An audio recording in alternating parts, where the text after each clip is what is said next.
Welcome to the Vendetta Sports Media Daily Show. Today is May 10th, 2023. I am here with one of the happiest men that I might know right now because his team is up 3-2. Jack Saban, how we doing? Well, I mean, you kind of hit the nail on the head. Woke up feeling pretty good this morning. Went to bed feeling great last night. Little surprised and shocked still, but can't really complain. The Sixers are, at least I'm hoping they're not fixing to break my heart again. Yeah, and of course, we're referencing the Philadelphia 76ers, who now lead the Boston Celtics, the series in the Eastern Conference. They're up 3-2 now on Philadelphia, or on Boston, excuse me. And the Sixers, they really had control of that game all night last night. Um, they led by 21 points in the fourth quarter. And the home fans were even getting on the Celtics at points, and the game was in Boston, and they were really booing the Celtics players at the time, and Boston now down 3-2 in this series. So what was kind of going through your mind last night as a Philadelphia fan and as an onlooker? Well, I just kind of like seeing the big three of Philadelphia kind of step up finally, and mostly by that I mean seeing Tyrese Maxey kind of finally step up because he's historically just been horrible against Boston. I mean, in even these those first games of the series, he wasn't very good, and just all the stats he had against Boston prior to this were never really good. And it kind of made sense. Maxey's a smaller guard, and Boston is, filled to the brim with bigger defensive-minded guards, and so the matchup was never really good. But last night, he was hitting threes. He went 6 for 12 from three, which I'll take from Maxi any day of the week. He was able to get to the rim, kind of help space the offense out a little bit. James Harden, didn't have a Harden heater as he has in some game 1 and 3, I think it was, or 4, excuse me. But he still had 17 and 10, 17, 10 and 8. It's kind of being that facilitator that I love to see. And yeah, it was just kind of the big three for the Sixers kind of stepped up. All three of them were hitting shots, playing through each other. Tobias Harris was even shooting well. And it seemed like we were overwhelming the Celtics offensively, and they just kind of couldn't keep up. Yeah, absolutely. And you talk about Maxi, and his kind of performance, and if a guy like Maxi can make six threes for you, even hoisting up 12 of them, it was kind of clear what they wanted to do last night. And going back off of what you said about Harden, James Harden, you didn't get the scorer Harden, and we didn't get a 40-point bomb like we saw in a couple earlier games of series. But Harden was the conductor last night of that offense, and Doc Rivers actually called Harden a catcher in a perfect game during Game 5, which illustrates a lot when your coach says that about you. That seems like a Um, fair description now that I think about it. Yeah, and Harden in a game where Harden only puts up two threes, and he only shooting the ball 8 times, but he had 17 and 10, and managed to pull down 8 rebounds. So he was the facilitator for the guys like Embiid. Tobias Harris was making his shots, and obviously Maxey as well. But really solid performance by Philadelphia all the way around. Yeah, and real quick before I forget, I wanna give some props to one Mr. Daniel House Jr., who came into the game yesterday, and the Sixers, they did for the most part pretty much dominate this game. They never really let it get too close, but there were some moments, especially in that second half, a couple different times where it looked like Boston was maybe going to kind of start bringing it in. Where like at one point we were up by like 20 or 21, and then they cut it to like 12 in like the span of seconds. And each time they kind of brought it in, somebody would make a shot. But Daniel House Jr., really could probably count on two hands the amount of minutes he's gotten in these playoffs previously. And he came in for those 15 minutes. I mean, 5 of 7 shooting, 10 points, 5 rebounds. Was playing great defense. It was the exact kind of performance you want out of out of a role player. You know, it's kind of similar to what we saw Lonnie Walker do there for the Lakers with his 15 points. So yeah, I just wanted to give props to him real quick. You know, not a more well-known guy, but he certainly played his ass off last night, and I love to see it. Yeah, absolutely. And when a guy like House can put in valuable minutes for you, and your team is going to benefit from it up and down the roster when guys deep in your bench just have that edge and that ability to perform on the biggest stage. Of course, those guys on the bench are going to be they're wild cards. But what's even more promising is that Joel Embiid is here, and that he's playing at his strongest, and he's not injured right now, and he's been playing really well. Third straight 30-point playoff game. That ties his playoff record for Joel Embiid there. And when you have the MVP playing close to his best or at his best, you're going to have an advantage. 100%. And yeah, it's just clear when watching him, the offense purely runs through him, and when he's in his bag, it's just there's just really no guarding it. I mean, he's over 7 feet, but moves like a wing. Moves like a small forward and can shoot it. At an elite level, especially from the mid range. It's so hard to guard him. You have to basically cheat, and then once you cheat trying to guard him, he's so crafty and good at drawing those fouls. And then he's going to go to the free throw line and make 10 of 11 like he did last night. And Al Horford, I know he had kind of in years past kind of been known or earned a reputation for kind of being able to lock up Embiid or defend Embiid, and I think now it's just kind of showing that there's really no one who's going to be able to lock up Joel Embiid when he's feeling himself and when he's making his shots. Obviously, he'll have off nights, and that happens. But like in a case like last night, it's just like the Celtics were throwing we're throwing the kitchen sink at him defensively in terms of who they would bring over to double team, and it just wasn't working. No, nothing was really working for Boston on defense last night. And talking about Al Horford, he struggled on defense, and it sort of translated into his offensive play. It definitely leaked into his offensive play. He shot 7 threes. Those were his only 7 shots, and he missed all of them. He had 0 points on the night.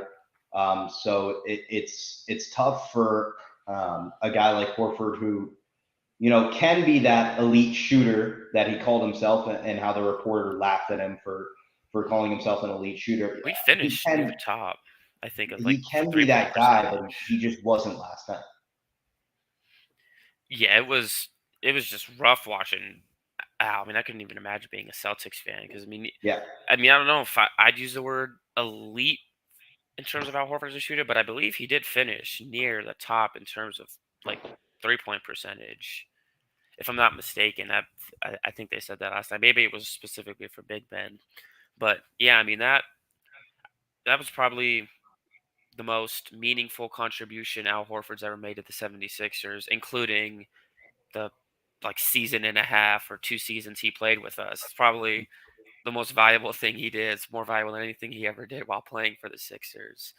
Because yeah, it was just he just couldn't buy a bucket, and really it was that way for it seemed like most of the Celtics offense, aside from Jason Tatum, where it was just they weren't. It seemed like they weren't getting any bounces, any other rolls. Just nobody was really able to get in a rhythm. Yeah, and you feel like that Tatum is going to have that kind of night almost every time he steps on the floor. So what you have to do if you're Philadelphia is you really just have to, defend the guys around him, right? If Al Horford's not, he's going 0 for 7, and Smart had a really pretty tough offensive night last night, only scoring 14. And if you're able to neutralize those guys around Tatum, then you have a real good chance to win. But it really comes down to how the rest of that team, they play, how they are going to play around Jason Tatum at the end of the day. Yeah, 100%. And Jason Tatum's gonna, like you said, obviously get his buckets. He's been having some weird games where like every game this series, he's just non-existent in the first quarter. He just Yeah. doesn't do anything in the first. Like I think last night he started like 1 for 6, and the previous game, he was like 0 for 7 in the first quarter. So I feel like at this point, just don't even play him in the first quarter. Give him some extra rest and just have him come in the second quarter fully rested and just have him go crazy. Because yeah, it's been weird because the duo of Tatum and Browns obviously has proven dividends for the Celtics in the past, but right now it's just when I'm watching the games, it just seems like the two of them can't really click or get on the same page. Where it's like when one of them's getting going, like it'll usually be Jalen Brown's making shots in the first quarter, and then Tatum isn't making shots in the first quarter, and then in the second quarter. Tatum starts to get going, and then Brown stops taking shots. So it's just the two of them right now just don't really seem to be, clicking like we've seen in the regular season, where they're both dropping, in the mid 20s or 30s, and just kind of seems like they're taking turns taking over the scoring duties, which I think is kind of unideal for that Boston team. I think they're much better when the two of them are working together and playing off each other. And we didn't see that last year when Boston made their run to the finals. Is that offense seemed much more cohesive, and it seemed as a unit more than guys kind of doing their own thing, which is more of what we've seen so far in this series, like you were alluding to. So this series goes back to Philadelphia now for Game 6, and that Philly crowd is they're really going to want it. Oh, they're itching. Yeah, It's gonna be they're loud. yeah, it's going to be very, very loud in that arena. On Thursday night, Boston, they're 2-point favorites right now heading into the game. Uh, so do you think Philadelphia has to win this game 6 and prevent this game from going back, prevent the series from going back to Boston, or do you think, they could survive one more night and play for a game 7? I mean, it's tough to say because on one hand, like I have to say, like, or I have to think, no, I don't think we have to beat them. We've already beaten them in Boston twice. Like we've shown that one of the times without Joel Embiid. So like we've shown that we have the capability to go into Boston and beat them. But on the flip end, it's well, there's no way Boston loses at home 3 times, like 3 straight times, right? There's just no way. There's no Yeah. way top team or the 2 seed loses 3 times at home. It just seems like it shouldn't happen. I would say you probably like the Sixers should definitely try to kind of hammer it home in this game 6, not force a game 7. 'Cause, yeah, going back to Boston, I don't think is an ideal situation. I think it'd just be too difficult to beat a team on their home court 3 straight times. It's just something's going to give at some point in that third game. So I don't know if they necessarily have to win. Like they've shown they can win on the road, but I don't think it's very likely that they win a third straight game in Boston. If that makes sense. Yeah, I know what you mean. And it's going to be tough to go into that arena and win. And the 76ers have shown that they can do it in Boston, like we were alluding to. But, the odds are stacked against them if they were to go to a game 7. And that's why if I was a Philadelphia fan, Boston game 6 wouldn't point in a good direction for me. I would be nervous if the Sixers lost in game 6. I So would be. obviously, in each one of these games, they're going to put everything on the line. But that's even more so of a factor here in Game 6, especially considering that of course, you want to win any playoff series. Oh But yeah, if 100%. you look at the other side of the Eastern Conference bracket, and you have most likely the Miami Heat advancing. We'll get into that a little later. Philadelphia has a real shot now if they can dethrone Boston, to climb the mountain and get to the finals. So, do you think that really ties back to the question here? Do you think either of the teams who win this series is the favorite in the Eastern Conference? Oh yeah, 100%. And that's, I mean, I know me and my roommate, funnily enough, is a diehard Celtics fan, so we were kind of talking about this series and have been talking about it. But I mean, we both said, and I said, we think whoever going into this series, whoever won this series was going to, be the representative of the Eastern Conference because I feel that both the Sixers and the Celtics are better than both the Heat and the Knicks. I thought the Knicks team made a cool run, but kind of Jalen Brunson and his army, I don't think they stack up well against either the Celtics or the Sixers. And then the Heat, I mean, Jimmy Butler is obviously like insane and not from this planet, but he's one man, and he's only going to be able to go so far, especially by the time that Heat team would get to the Eastern Conference Finals. Jimmy Butler, I'm sure, is just going to be exhausted. No Tyler Hero, so yeah, I think whoever ends up winning this series should have a good shot of making it to the finals. Yeah, and I agree with you there. I think that these are the two best teams in the Eastern Conference remaining by far. I think that if the Knicks were to somehow pull out a 3-1 deficit in advance, they didn't play well against the Celtics or the Sixers this year. They were the Sixers every time they played them. I think they beat them more often, much more often than they didn't. So um, I would I would think that the Sixers have the best shot to get out of the East right now, just because they're up that one game, and their opponent would be either Miami or New York. Like you said, Jimmy Butler is on some sort of a heater right now. I mean, the guy is playing out of his mind. Yeah, it's playoff time, so it's Yeah, regularly scheduled programming. typical Jimmy Butler down the stretch. But even in the game where Butler didn't play against the Knicks, the Heat looked pretty good, and we'll get kind of into that Heat Knicks series now. That the Heat they have a 3-1 lead entering Game 5 at the Garden tonight, and it's going to be really hard for the Knicks to pull themselves out of this hole, just because of the way that Miami has played this series so far. They have shown, they're not relenting. They lead all of the NBA playoffs currently in all these hustle stats. On Twitter, I saw this message. They have the most loose balls recovered, the most charges drawn, and the most deflections. So you can talk about a team and their roster and their makeup, but when you have a team that's really trying and doing everything they can to win, they might just simply want it more.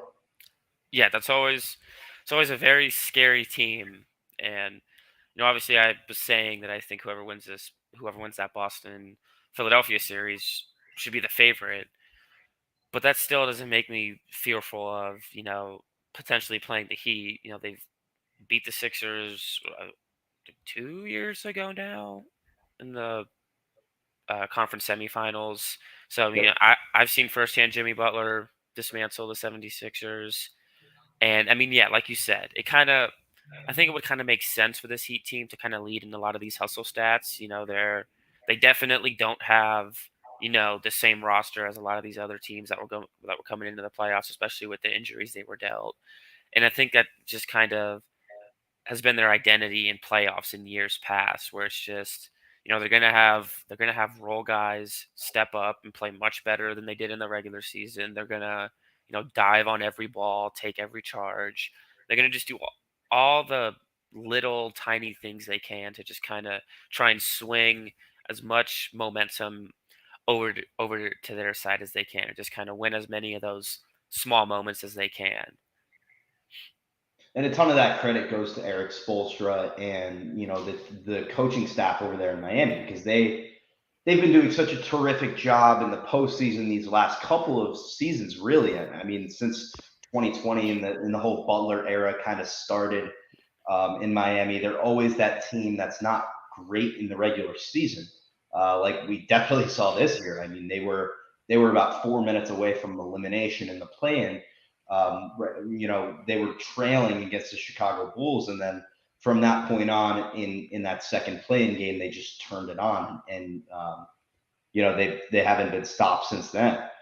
And that they overperform. I think a lot of these players overperform. Kevin Love, that guy is. I mean, he was out of the rotation in Cleveland, goes to Miami, and now he's starting games and playing huge minutes. And Max Strus and Gabe Vincent's of the world, and even without Jimmy Butler in that one game, Miami was right in it.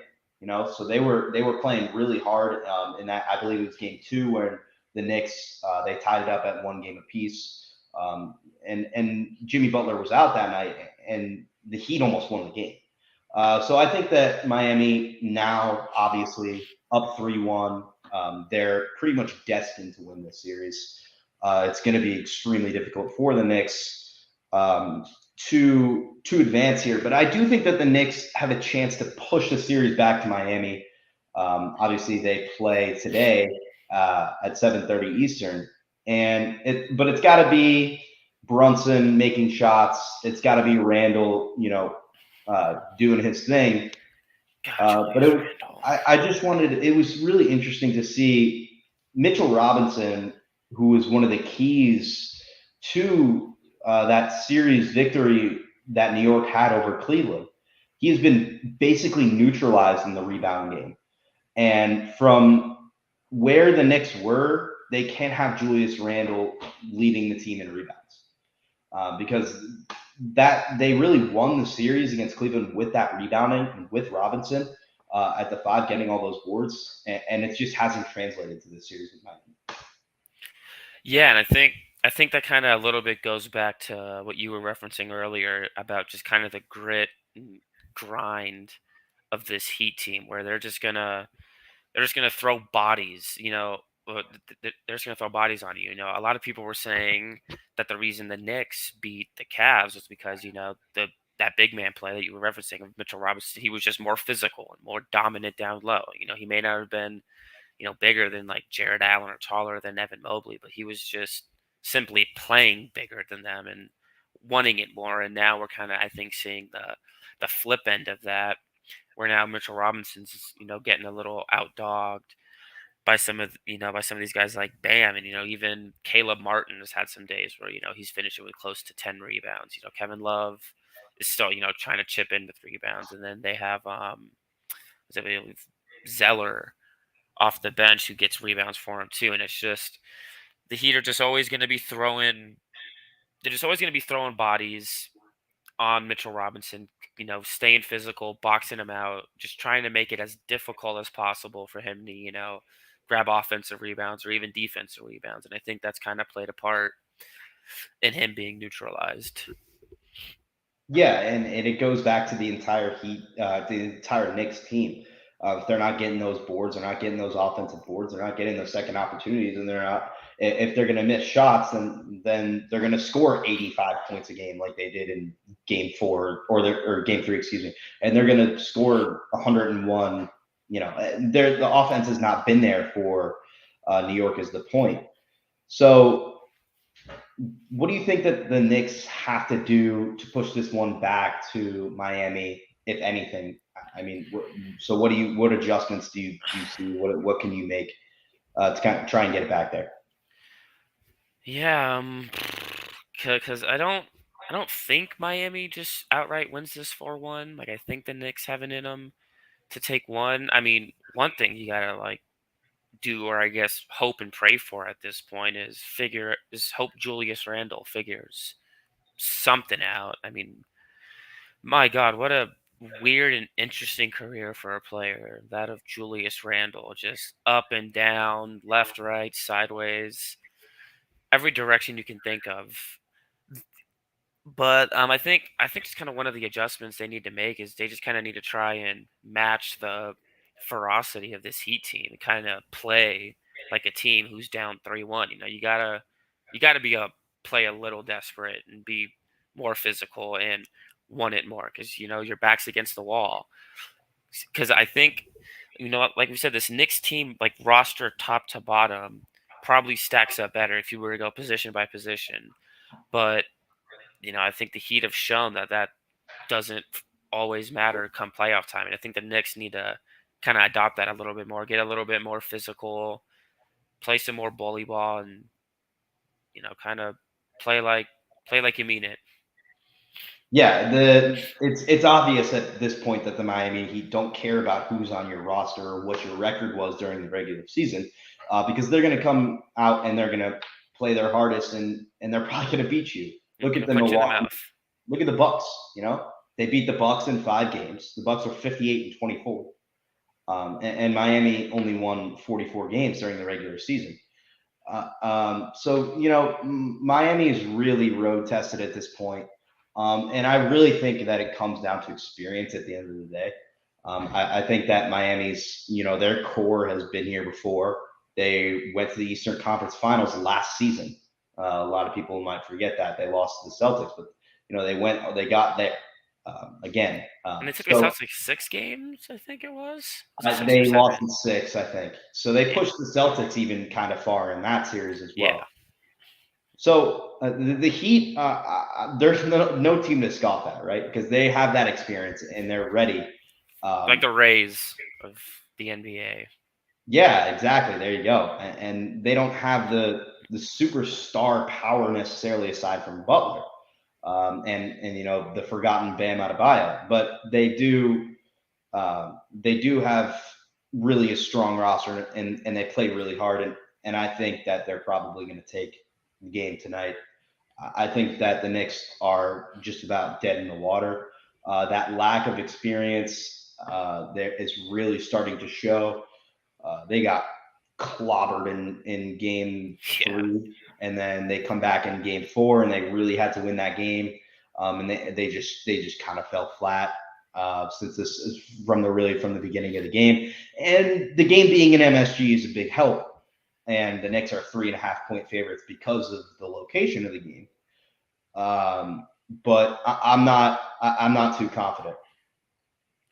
Yeah, I can't necessarily say I blame you. I mean, yeah, it's experience is kind of one of those things that always kind of gets overlooked once you get into the playoffs because experience when you're playing in the regular season, you could still be a young up and coming team and perform really well in the regular season, but it's just clear once you get to the postseason and you get these inexperienced teams versus these teams that have kind of been here before, like Grizzlies versus the Lakers, the Kings Warriors, not that one, not as much. That series obviously went as far as it could go. But yeah, I think you're kind of right on that. Where when you've been there before, you just kind of it sounds cheesy and cliche, but it's just when you've been there before enough, you just kind of know what you need to do to win and kind of how to win those big games and stay within yourself in those big moments. And it's clearly showed so far this series. Yeah, and it's about the mindset too. I mean, Jimmy Butler, I believe he came on and he called himself the best basketball player on the planet. I think Jimmy firmly believes it right now, and he believes in himself. And this Heat team is nothing to just brush over. Um, Obviously, Boston and Philadelphia are locked into their own heated battle right now, but they're still going to have to play a series before they get to those finals. And if you are good on the Eastern Conference, any last notes you want to put in on either of those games? No, nothing really, but I would just say, I don't know if I'm ready to say Jimmy Butler is the best player in the world, but all I will say is if I need one guy for a playoff game to win to win a game to save my life, at this point I don't know how I wouldn't take Jimmy. He's always going to be there. And moving on to the Western Conference, now we've got a couple of interesting series now. The Nuggets and Suns is really starting to get interesting now, with in each game the home team winning. And so now this series will shift back to Phoenix on Thursday night. Every home team has won. Does that trend continue? I I want to say no. I mean, I feel like both of these teams in their own right are good enough to where you should be able to steal a game on the road. Like I feel like this Nuggets team just initially like is good enough to be able to win a game off the road, but clearly the home cooking has been working wonders for both teams because I mean, yeah, just neither team seems to want to lose on the road. I think I'm leaning towards the Suns tonight. I think their back's on the wall. Um, I think their backs on the wall. Booker and Katie are gonna get it done, even this series out. So I do think the trend continues tonight. Yeah, and that's a good point to make. For the first time in the series, Denver they won 3 games in the series, obviously, already, but they weren't cohesive just yet on offense, and they weren't. It wasn't all together yet. But I really thought that last night was the first time where Denver, it all clicked on offense. They looked really, really good with Murray scoring 19 and Porter scoring 19. And then you have Jokic doing his thing, which he does every night, at 29-point triple double. And then you have the Gordons of the world and the Bruce Browns scoring He dropped 25 off the 25. bench. That's huge for that team. I mean, that's ridiculous if he can put in that kind of offensive showing. I mean, he was 7 or 11 for the field. Point is that Denver needed someone to step up, and they needed somebody not named Murray or Jokic to really take the lead and score a lot so that they can win this game.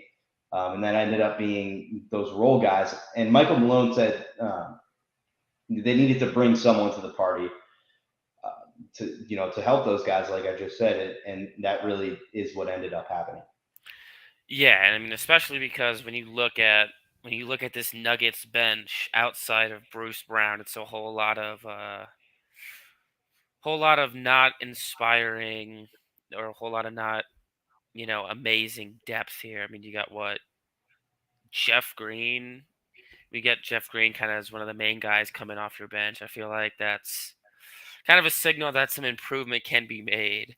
But yeah, I mean that's why I just think it's so big for Bruce Brown to have a game like this. I mean, he's able to come in and play 27 minutes, basically almost starter minutes, and give you not only 25 points, but on 7 of 11 shooting, and 2 of 4 from the three, and 9 of 10 from the free throw line. Like, when you're that efficient off the bench, it's just like a chef kiss, because you're not just scoring all your points off a bunch of terrible shots. Like, you're actually staying efficient, staying within the confines of the offense, and it was definitely one of the reasons why I think that Nuggets offense was flowing so well.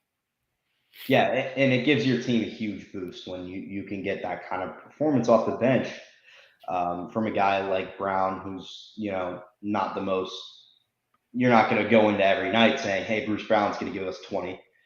He's going to make 9 out of 10 free throws." It's just not realistic to point that out. But yes, Denver's bench is sort of they're a little suspect, right? They've got the great starting five, but then you got guys like Christian Braun being on their first line of defense, and Jeff Green, Reggie Jackson. I mean, these guys they're just not.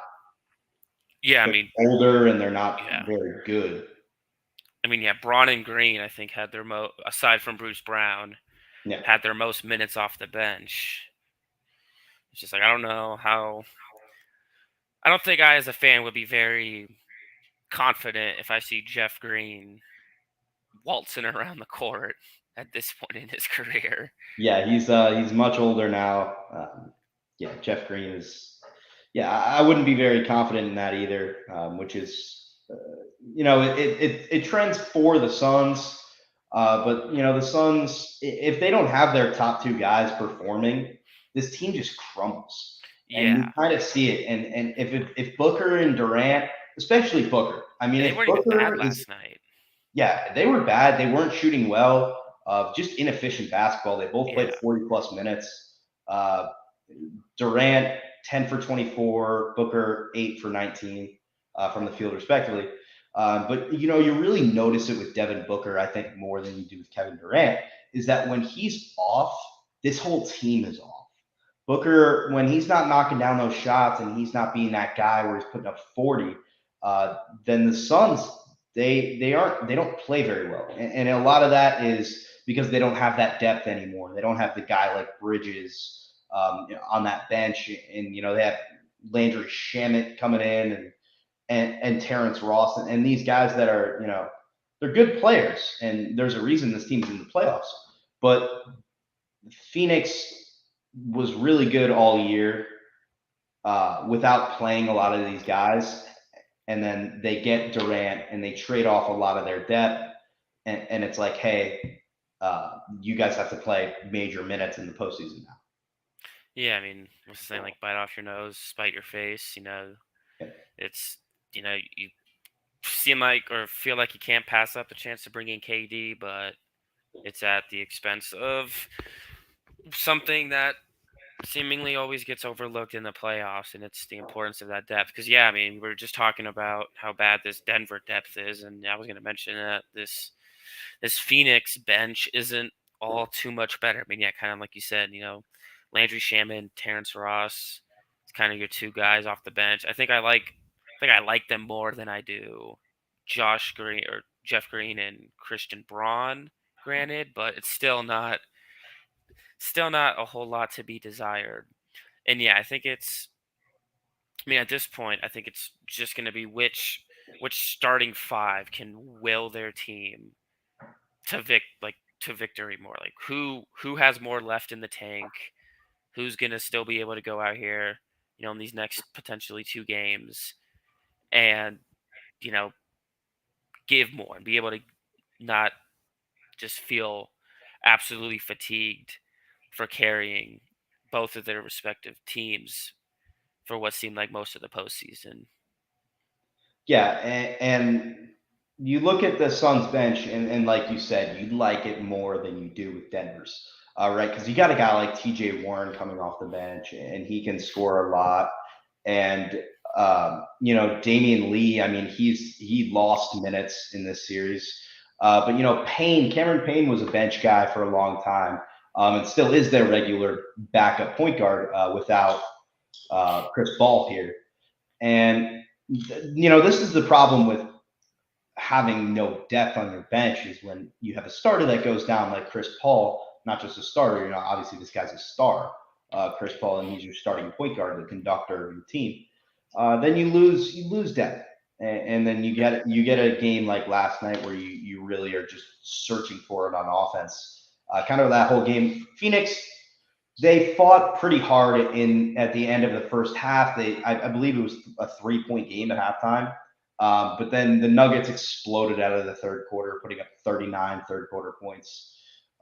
And the Nuggets, last night's game, I'm giving more props to the Nuggets playing well rather than the Suns playing poorly.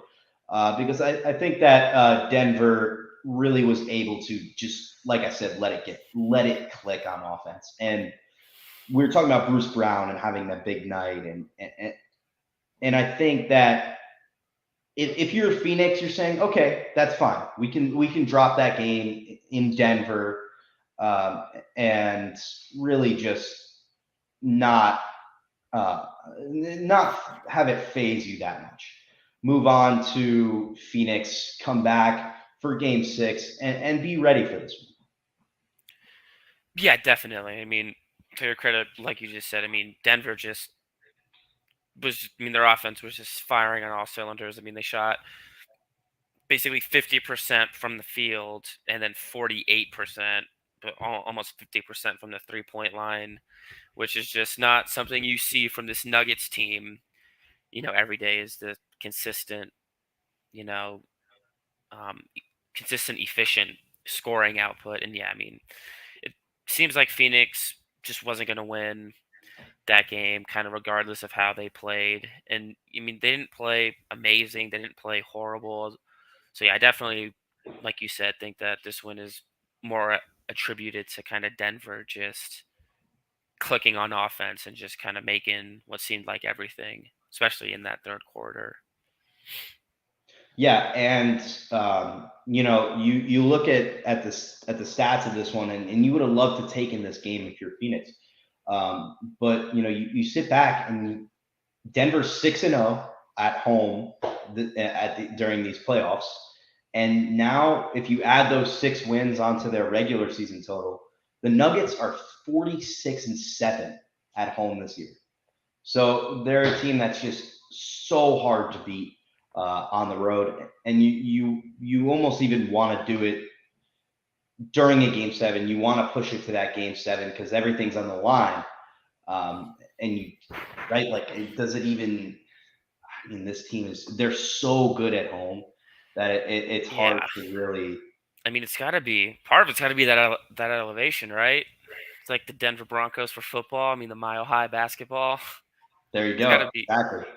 that. Maybe has to be having something to do with it. I mean, harder to breathe. Got to be conditioned more. That's a good point. And for whoever, if the Nuggets win, whoever is, the Lakers are up 3-1, so they have probably the better chance to move on. They're going to have to be wary of that and really be ready for that mile high, that level of play up there. One final point I wanted to make on the Nuggets Suns series was kind of the strange thing that happened during, I believe it was on Sunday during Game 4. I believe that's correct. Yeah. So the Nikola Jokic came over towards the bench to go get a ball, and Matt Ishbia, the owner of the Phoenix Suns, was sitting in the first row, and Jokic kind of just extended his arm out with Ishbia right next to him, and he knocked him back, and it looked semi like a shove there from Jokic. All in all, Jokic will not get suspended, but he will be fined 25 grand for this. And Jokic was met up with Ishbia after the game on and before the game on game before game six or before game five, excuse me, and they really they were all right about it. I don't think Ishbia was really calling malicious intent on Jokic. So do you think it was deserved that he got this fine? It just seems a little tic tacky.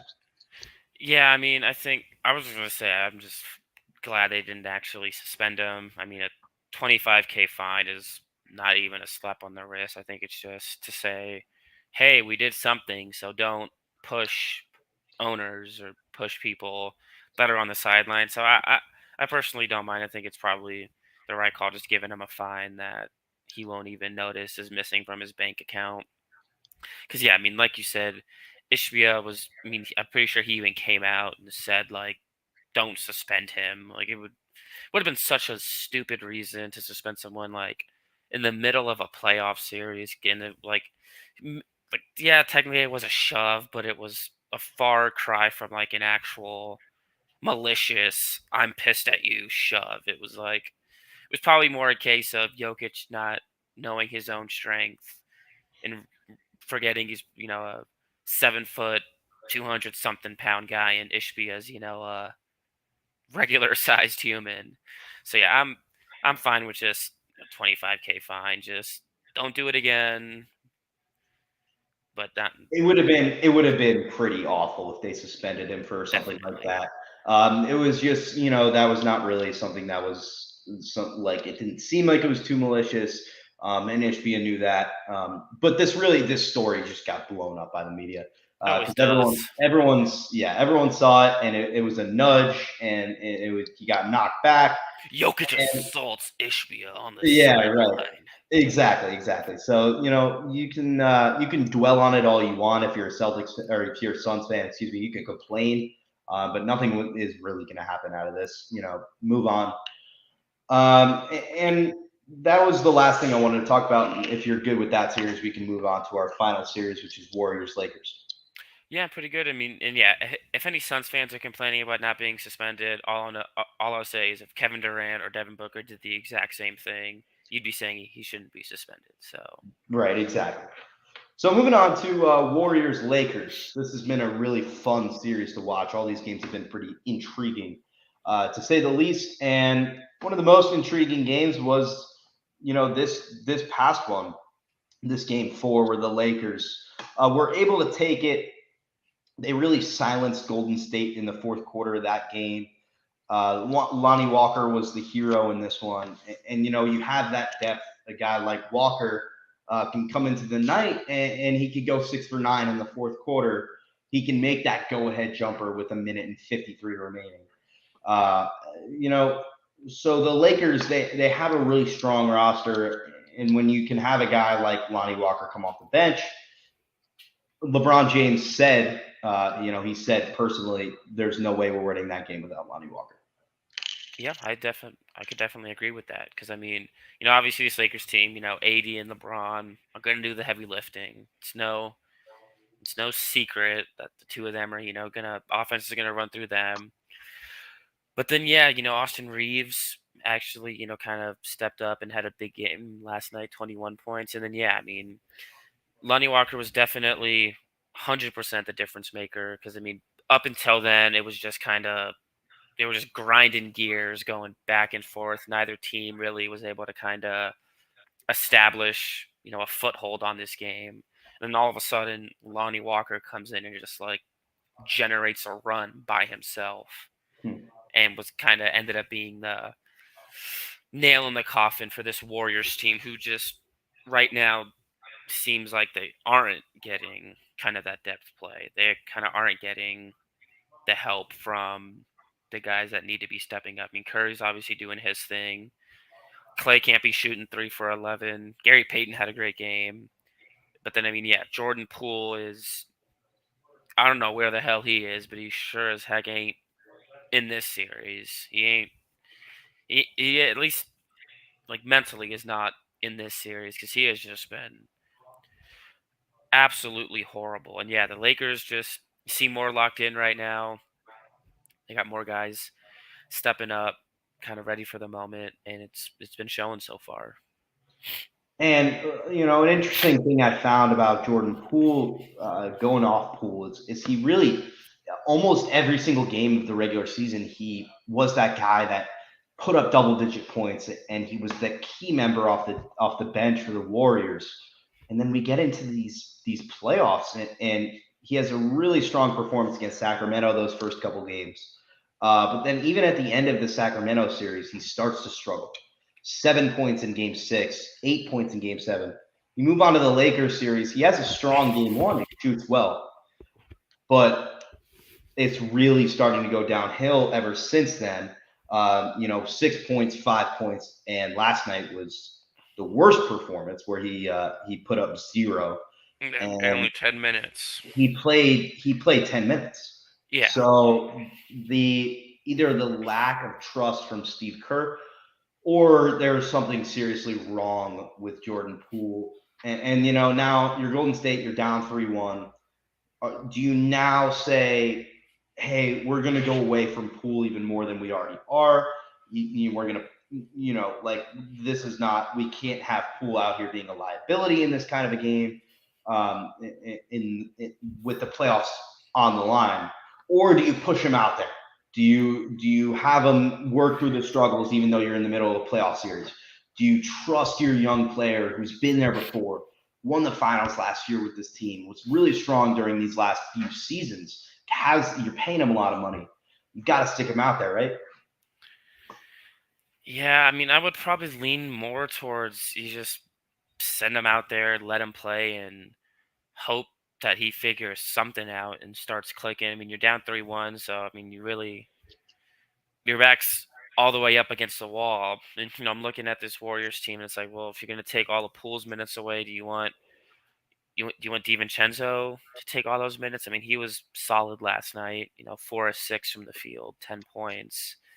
And then, outside of him, there's Moses Moody, played 19 minutes last night. So, I mean, if Steve Kerr and the Warriors think that they can, be a more cohesive unit, offensive and especially defensively, kind of splitting his minutes between the two of them, then, by all means, I think they should do it because, Jordan Poole, I don't know if he's like dealing with some sort of injury or maybe I think the other thing too is just kind of the league starting to figure him out.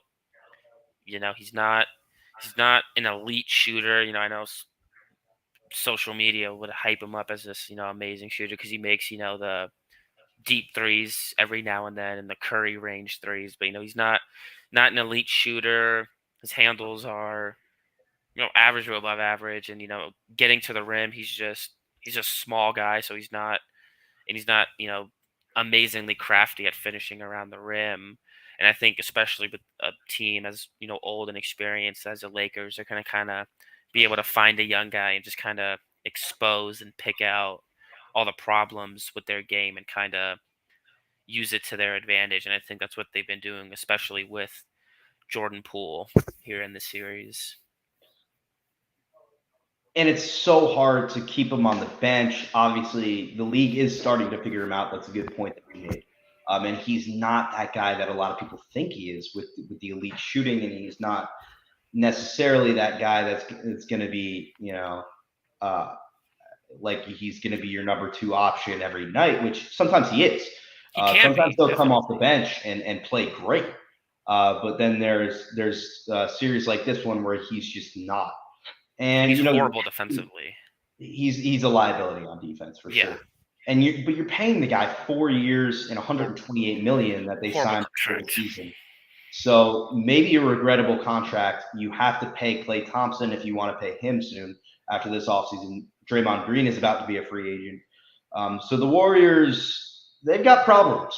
It's not they have that ring from last year, and they'll think about that ring for a long time. But the outlook of this team for the future, especially if they go into Golden State tonight and they fall at home, and then they're done. They're out, gentlemen sweep to the Lakers. Things are not looking great. God, I hope so. I've been waiting for the Golden State downfall for what seems like forever. And then there was the year or a couple years it looked like it was going to happen. And then they just retooled and were immediately elite again. So I'm hoping now is the real downfall. Yeah, it could be the beginning of the end here. I wouldn't be surprised at all. But I do think that they take this game tonight. I think that they're confident now, and I think, well, they're maybe not confident, but I think that they're ready to go out and win a game. They've been close on a bunch of these games. And They it's in were Golden State, Jordan, right? It's not yeah, tonight. it's at home. It's at Golden State, and they were a Jordan Poole three away from winning one of those games. And then Lonnie Walker, of all people, explodes in that most recent game in the fourth quarter, and they lose by three. So I think that they do get a measure of revenge tonight, and they push the series back to LA for Game 6. But it's hard to envision it going past that. Yeah, that's kind of where my head was at. I think they could, they'll probably take this one at home. I mean, despite everything they've been, it's kind of similar to the Nuggets, just crazy good at home, but they were horrible on the road. It's kind of evened out their record a little bit more. But yeah, I think they'll be at home. They'll have a little bit of that energy back, and they'll probably take this game. But then yeah, I don't see them going back into LA and Yeah, winning another game past that.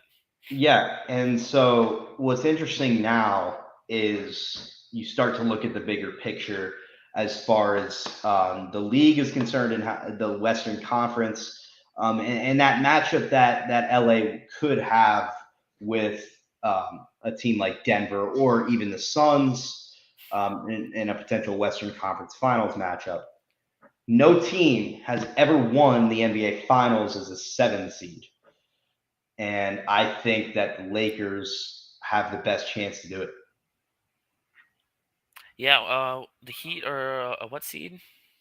The Heat are an 8 seed. 8 seed. So yeah, they're even lower. I mean, yeah, I think I'd have to agree. I'd peg the Lakers' chances of winning the championship higher than the Heat. I mean, I guess that'd be their only competition right now for that record. But yeah, I definitely think because I mean, yeah, this Lakers team, and as long as they can handle business in this series, I think at the absolute worst they stack up well with either the Heat or the Nuggets, just because I think they have significantly more depth. They may not be as top heavy. They have obviously LeBron and AD at the top, which is as good of a 1-2 punch as you'll find. But I think top heavy, starting roster 1 through 5, it may not stack up, versus the Nuggets or the Suns. But I think again that depth they have will play a huge factor, especially with how poor it is. I think for both of those teams. So yeah, I definitely this Lakers team I think is definitely scary for whichever team between Denver and Phoenix ends up winning. Yeah, and I was talking about this with Jerry Walker on the show last week.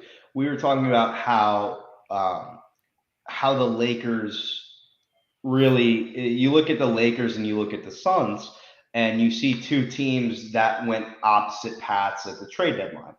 One team got really strong with a lot of depth in the Lakers, and they added those bench pieces and they fixed their roster and they plugged those holes, so to speak. And then Phoenix, on the other hand, Just took away their depth and sold it all for that. sold their soul for Kevin Durant. Yeah, they sold it all just to get that elite starting five. And so that is a horrible matchup for the Suns. The Lakers, if they were to advance, I think that Denver has a better chance. But I like the Lakers if they are to win, they are to advance past Golden State. Assuming nothing wild happens with the Warriors, that I like them to move on to the finals out of the West. Yeah, I definitely agree with that. I think they have a better matchup, or a little bit of a better matchup versus the Suns than they do the Nuggets. Because yeah, I think just like we've touched on, that depth is just Yeah, so it's been so good for them, and I mean it's frankly the reason. It's the reason they're here because I mean we saw what this Lakers team with not a lot of depth looked like, and it was a team that wasn't going to make the playoffs or not even make the play in. yeah. And then trade deadline they go in and make a series of moves that maybe aren't like, oh my god, it's really moving the needle, but they were all just a bunch of kind of small moves that collectively move the needle in the right direction. And they And cut the weight that wasn't playing well, the Westbrooks of the world, and they Russell moved on. Westbrook, They moved on from Westbrook, and they really replaced. They could have said, "Hey, we're going to trade you off for a bunch of future, and we're going to build for next year or whatever." But they built for this year, and yep. they bought into this year, and they bought into this team at the trade deadline. So props to Rob Pelinka and everybody over there in the Lakers. They've done a really good job. As far as this whole second round is concerned, these 8 teams remaining. What do you think is the biggest surprise so far? And I'm going to go first. I'm going to answer my own question here, and it's got to be for me. It's the Miami Heat. The way that they've played throughout these playoffs, and especially in the second round, they've looked like the stronger team every night against the Knicks, even without Jimmy Butler for that one game. They looked like the better team. They simply want it more, and they're pushing the Knicks to the brink, and they've done just an incredible job. Yeah, I think it's definitely a great answer. That is what my first answer would have been, but I won't go with the same one. But I think I could say it's my Sixers being up against the Celtics team right now and how good we've played this series. I mean, Celtics have had our number for what seems like my entire lifetime. Hasn't really been much of a rivalry in my lifetime, and it used to be back when those Larry Bird, Julius Erving, Moses Malone days. It used to be a rivalry. And I think they said this is like the most common playoff matchup like in NBA history is the Celtics Sixers. The amount of times we've met, it was some crazy number. But yeah, I mean, I'm pretty sure Boston's been favored literally every single game, even in Philadelphia. And I think, like you said, Boston's still favored for this game 6 by 2 points. And yeah, just it just seemed like another typical Philly year. We get to the second round and lose to Boston or lose to some other team that's just leaps and bounds better than us, and season ends with the second round loss, and I'm just like, all right, well, another year of the process down the drain. But to their credit, guys have stepped up. We've played good, and surprisingly to me at least, find ourselves up 3-2. Yeah, and that is surprising. I mean, Philly has this reputation that they've really grown now, and up and down the roster, right? Joel Embiid has this reputation. James Harden has this reputation. Doc Rivers, coach, has this reputation of getting to the second round, getting to the conference semifinals, and folding and not winning those games and not pushing the issue. And they've really done a great job against this really talented Boston team. But like we said, series is not over for any of these yet. Nope. So we are not ready to jump to any conclusions.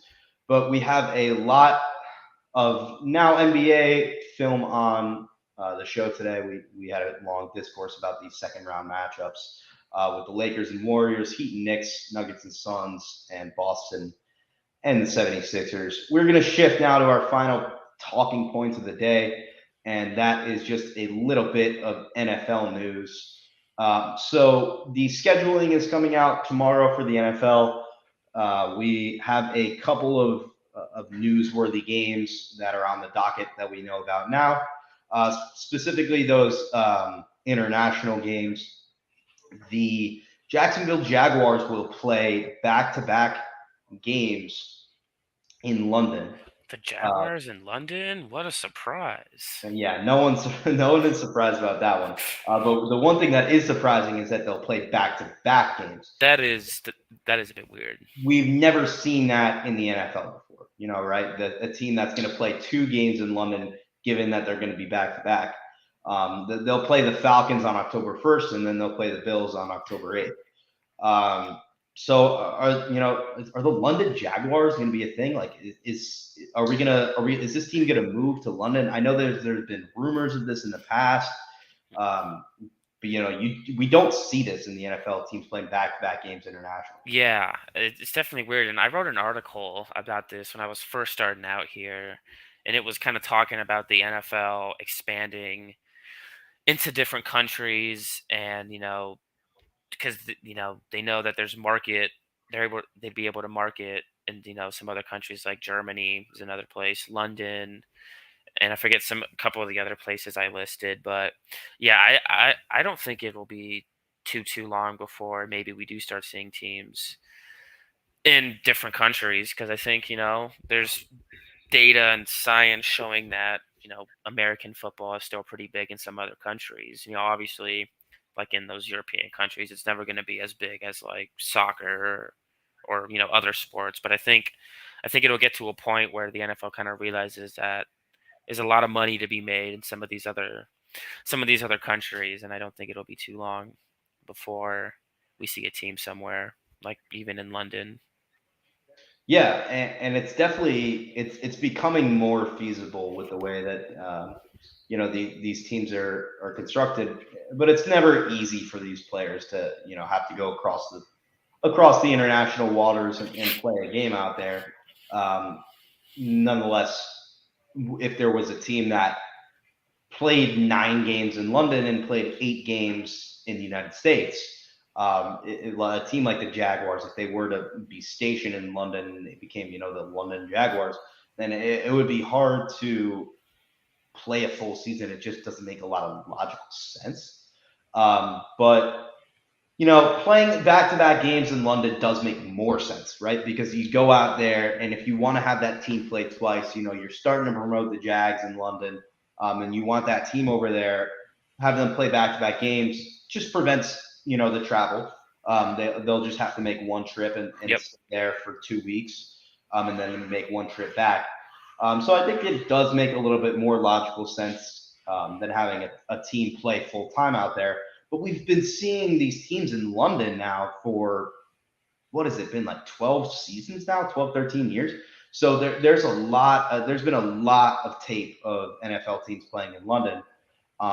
And so now the international series it's really expanding even more. Like we talked about with Germany Yeah, last year. back-to-back games in Yeah, Frankfurt. yeah, Frankfurt will have back-to-back games this year. It'll be Dolphins Chiefs, which is unbelievable. I'm so upset about this. Dolphins Chiefs was going to be played in Frankfurt instead of in Arrowhead, and Tyreek Hill can't really have that same embrace coming back to the Chiefs. Yeah. It's they're playing in London. I really wish that they had played that game in Kansas City and had Tyreek come home to Kansas City, and they would have played a great tribute video for him, and they love Tyreek over there. It would have been great to see him back in Kansas City, and it's upsetting that it's not going to happen. I mean, I honestly hadn't even thought of that. When I just first saw it, I just looked at it and I was like, oh, well, that should be a great game. Which is probably why they picked it out for the game in Germany. But yeah, I mean, that is honestly a good point. Probably would have been nice, maybe see Tyreek Hill go out there and try to stick it to his former team. And yeah, I mean, I'm sure they probably would have played some sort of tribute video or something for him. Would have overall been a nice moment. Yeah, and we'll have a Friday game as well. Dolphins Jets. That one's on Black Friday, right after Thanksgiving. That's an interesting thing to think about. I never really thought that Black Friday was a day where a lot of people are watching TV, but I guess it is. The NFL must have saw something with Black Friday to make them push a Black Friday game, and they got it done. So that one's interesting. And then you have your other games like Ravens Titans in Miami. We talked about Jags Falcons, Jags Bills, and then Patriots Chiefs is the other Germany game. So some international games, as well as I love the NFL Christmas series. I'm excited because my team will be playing on Christmas this year against the Philadelphia Eagles. So excited Hey, for that one. who's your team? Giants. Giants. So Okay, yeah. nice division rivalry on Christmas. It'll be a good one. It'll be a good time. Oh yeah, gotta love Christmas football. I mean, I always love when the Eagles are playing on Christmas Eve or Christmas Day. It just makes the day that much better, unless they lose, and then it's not good. Then it kind of sucks. Definitely. So if you don't have anything else about the NFL scheduling, I think we're good for today's show. We have an hour plus of footage for today.